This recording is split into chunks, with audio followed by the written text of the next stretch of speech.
Okay, I'm getting ready. Launch it. Ready? They're gonna just fly away. Okay. It hit you in the face, that's what I'm worried about. Try it.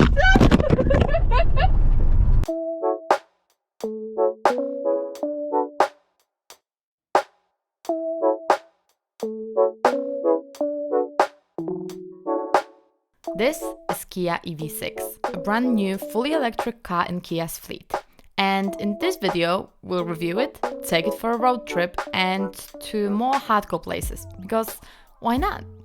Let's go. What up everyone, Lexie here, and just as a quick word of disclaimer, I have not been paid nor in any other way compensated to make this video. All that happened between me and Kia Motors Australia was that I borrowed the car for the time of 2 weeks for my own and personal use. No one has checked what's in this video, this is all entirely up to me, so if you think I may be overly biased and stuff like this, well, you may be in for a treat because I'm gonna rant a little bit at the end. So anyway, I decided to make this video more in a vlog type of a way, so like real use way, rather than tell you all the specs, because believe me or not, I do believe that everyone can read the car specs on the website, so I'm leaving them to you down below in the description box, and I will not read them to you throughout this video. And now that this is done, let's go for a road trip. Or two. The model I got was Kia EV6 GT 4-wheel drive, which is the top of its class. It claims to have a range of 484 kilometers, which is oddly specific, and ultra-fast charging up to 800 volts. 77.4 kilowatt-hours battery, which is again oddly specific. 20-inch alloy wheels, sunroof, fan handles, bright lights, touchscreen, tons of storage space, self-driving, and why on earth is Android Auto USB only? The cameras around in 360 view are awesome, and I will not stop loving it in any car I'm ever driving. The induction charger in the armrest was amazing, and with a four-wheel drive it was doing great on more hardcore roads of Australia or wherever I actually was going. The car was saying start charging when it was charging, which was helpful because once she didn't, I knew something was wrong. When putting on the blinker, you would see a side camera on the display, which is both good and teaches you some bad habits. Also, it was pretty useless during the night, even if you were on a pretty well lit road. So, today we're doing something different, and that means we're going there. What are we doing?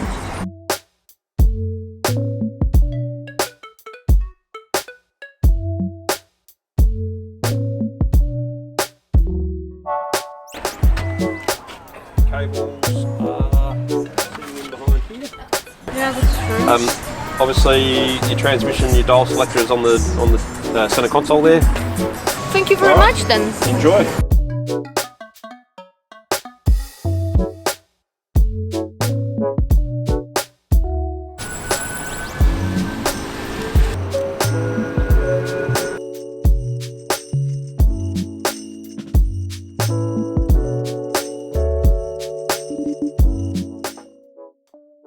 I was looking for the Frank, so we found this. Now, the thing is, hear me out. Really hear me out. One, I had problems opening it. I may need your help again. Oh no, I don't. What the hell is this? This is not a Frank. Why is there so many things there? How is this? Where is my Frank? Kia, where is my Frank?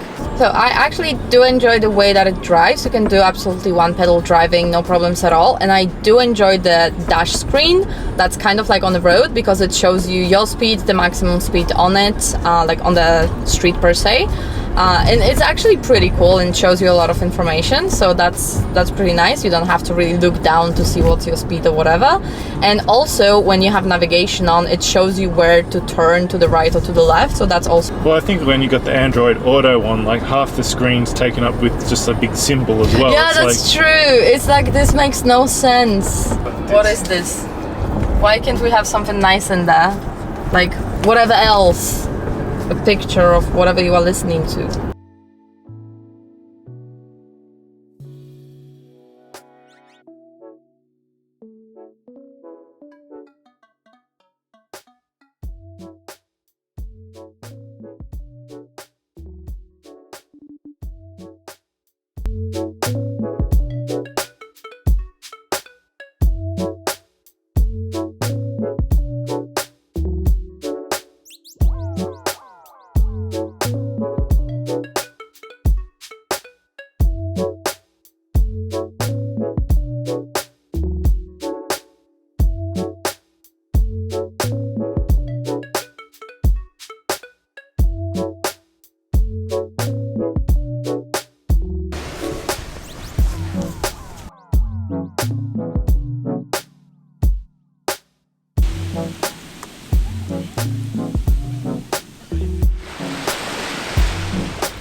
So after yesterday's hiccup, we have found a charger that has CCS and can charge with like 50 kilowatts, and it's for free, so it's awesome.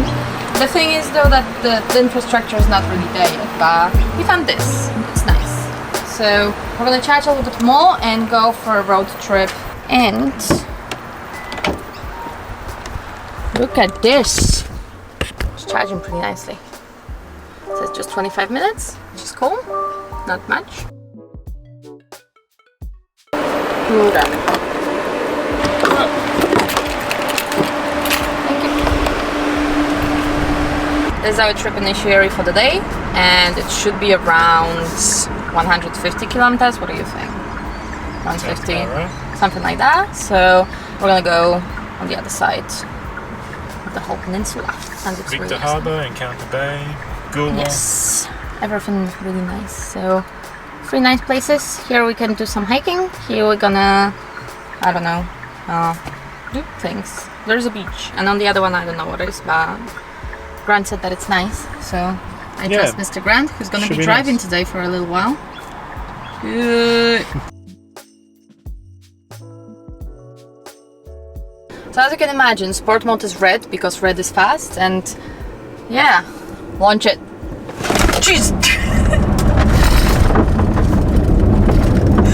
They're gonna just fly away. I'm gonna hit you in the face. That's what I'm worried about. Try it.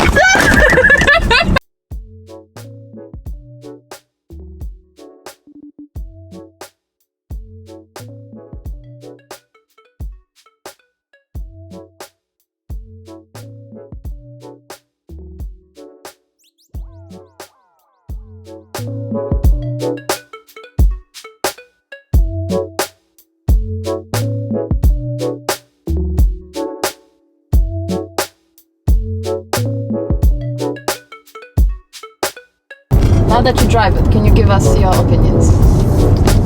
Well, I think it feels very natural to drive. You know, it's like, other than once you get used to the iPedal, then like the sensitivity of that, and then also like The brake is drastic. Yeah. It's so drastic. I mean, it's nice that you can sort of change the level of the regen so that you know if you want to like. If you're just like cruising down a hill, you don't want to just slow you down too much. You can reduce that. I think it's also good, like if you're being stop-start traffic, then you can like, you know, just do one pedal driving with it. It'd be nice. I mean, the steering was a little bit light and like weird at first, but like it's become pretty natural now. I actually like the lightness system because I'm not entirely sure what's the size of this car, because the whole car is kind of big, but the wheel is so tiny. That you're like, okay, it's a tiny car, right? And then you're like, oh shit, I'm on 2 lanes. So it's not necessarily that small. Well, I think maybe as well because you're getting used to driving on the left side of the road. That's also my problem. I don't feel like it's actually so big, like to me at least. Like I'm fairly comfortable with the size of it on the road. Okay. Actually, like looks like really big at the back. Like you can see the rear wheel arches, like so in the mirror you see actual like this thing sticking out, and it feels like you are like outside of stuff, and you're like, wait, am I or am I not? What's going on there? Like it always looks kind of weird, like there's always something there.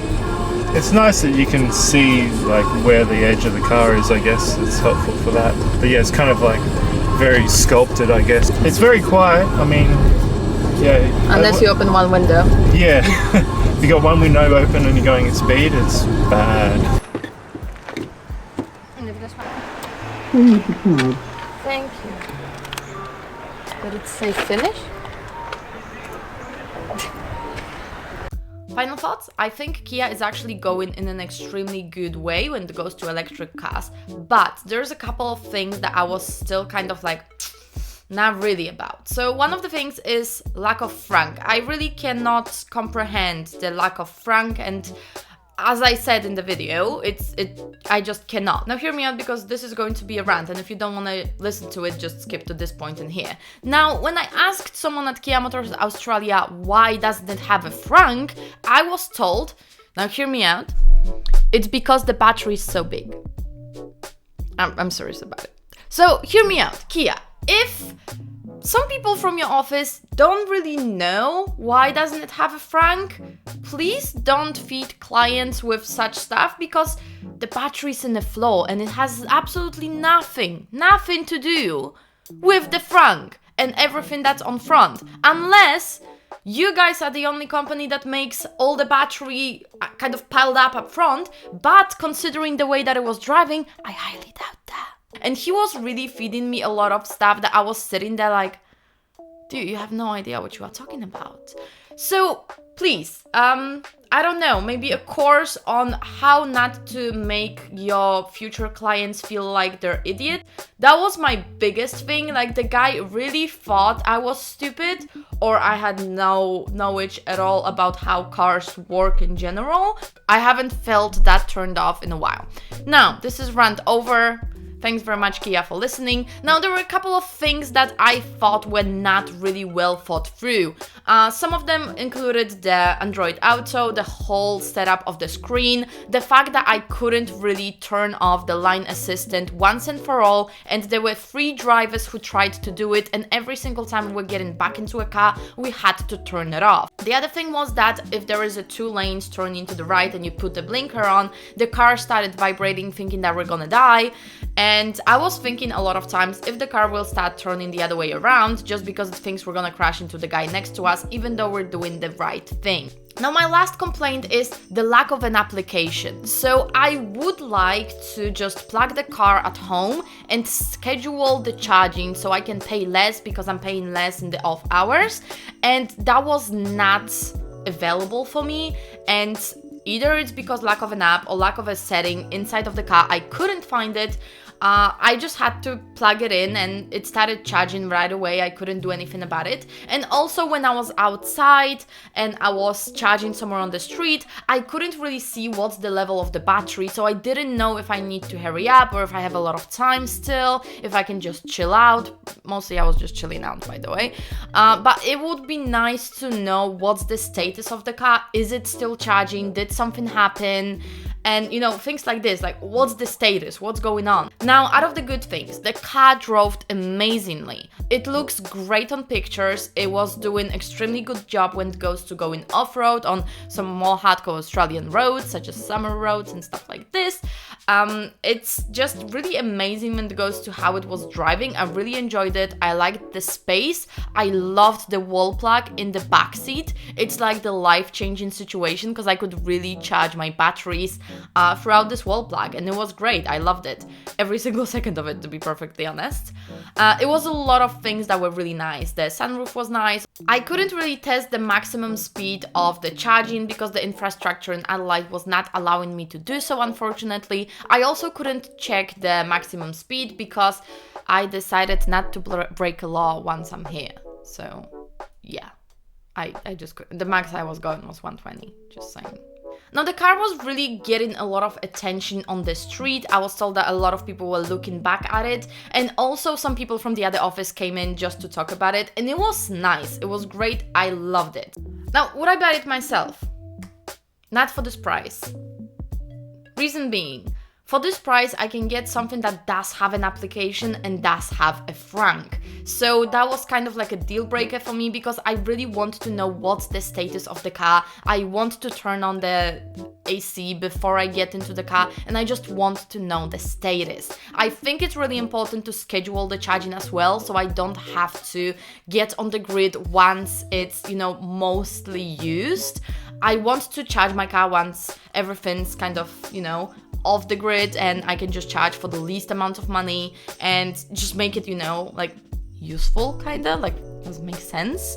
But yeah, I wouldn't buy it for the price. To be perfectly honest, for the price, I think it was a little bit too much.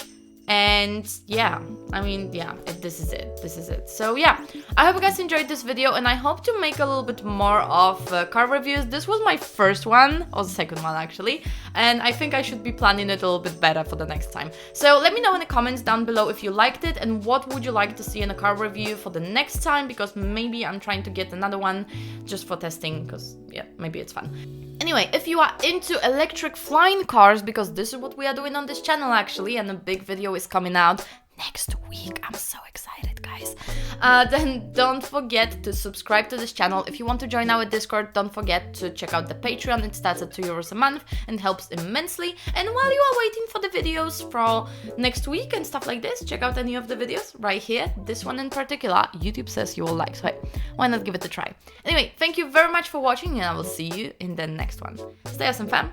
Bye.